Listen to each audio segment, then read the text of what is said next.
Hi everyone, my name is Carmen and I'm going to talk about the Berlin Wall. Why was it built? Well, after winning the Second World War, the US, the UK, France and the USSR agreed to divide Germany into 4 zones. Berlin was in the socialist part, in the USSR part, but as it was the capital, they agreed to divide it again. Each of the countries controlled its own part of the city. Eventually, we had a capitalist part in the west and a communist one in the east. This is what the Prime Minister of the UK, Winston Churchill, was talking about an iron curtain, an ideological wall that separates these two opposite systems.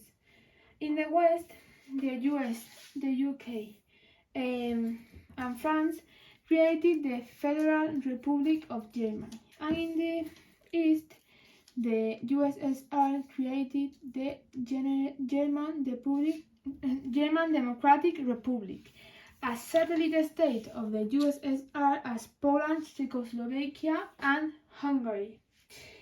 This is when the conflict we know as Cold War began, and with it, a bipolar confronting world.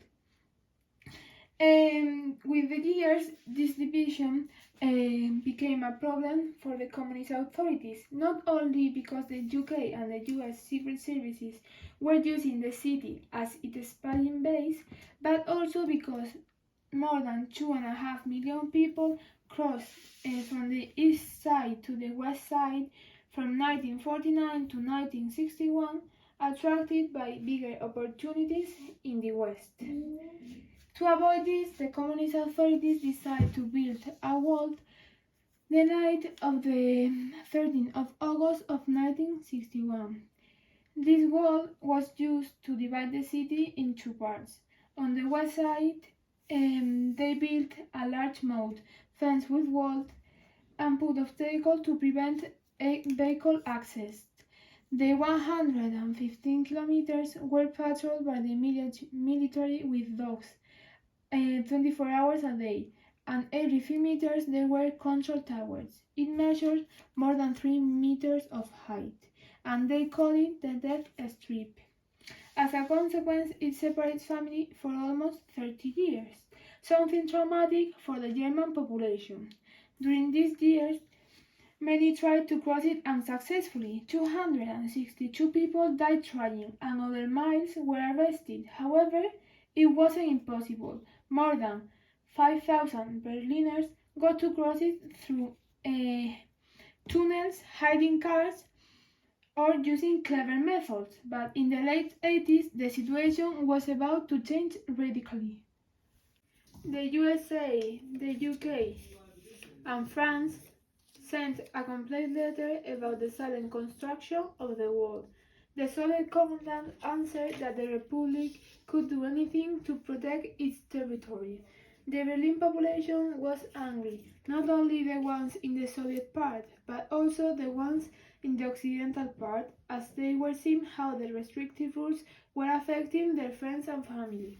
So what hastens the fall of the wall?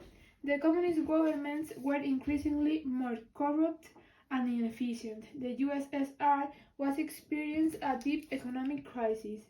This crisis was getting worse by the arms race with the USA and the war in Afghanistan.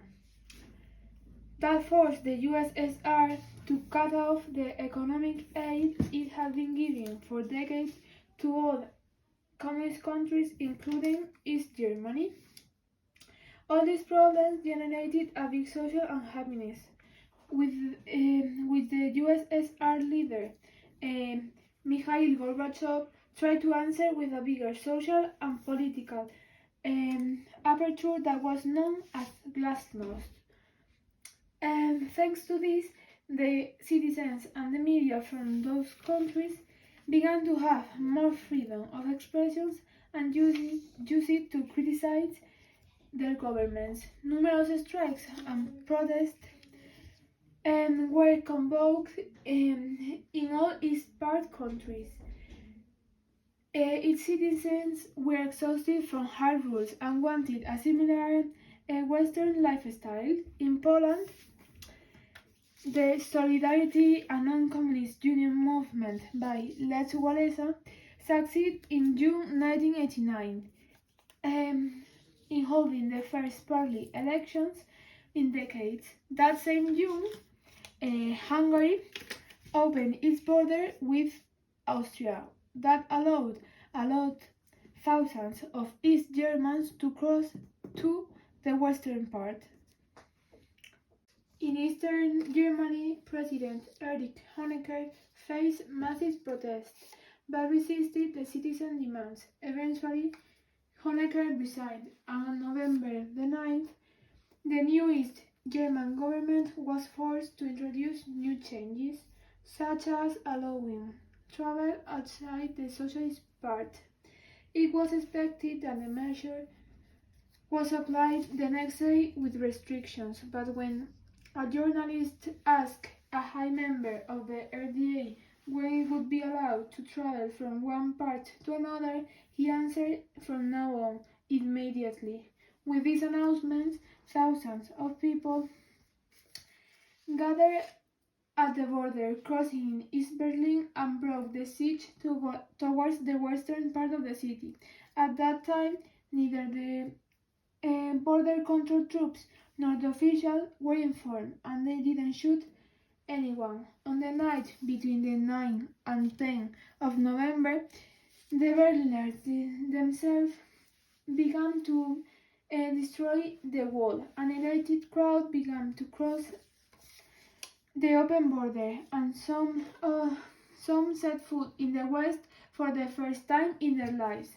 On the other side, hundreds of Germans were waiting for them and celebrating the historic moment. Families and friends who had lived apart were able to meet after 3 decades. In the next month, the GDR collapsed, and with it, the only system many East Germans had ever known. At the same time, other communist governments fell one after another, and in 1991 the Soviet Union collapsed, ending the Cold War. Germany was reunified and became the engine of Europe.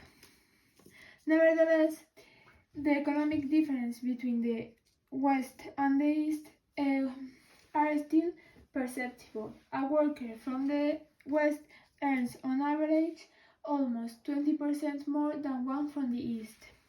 Also, in the West, there are more opportunities for qualified professionals, and it is where the largest number of German companies are concentrated.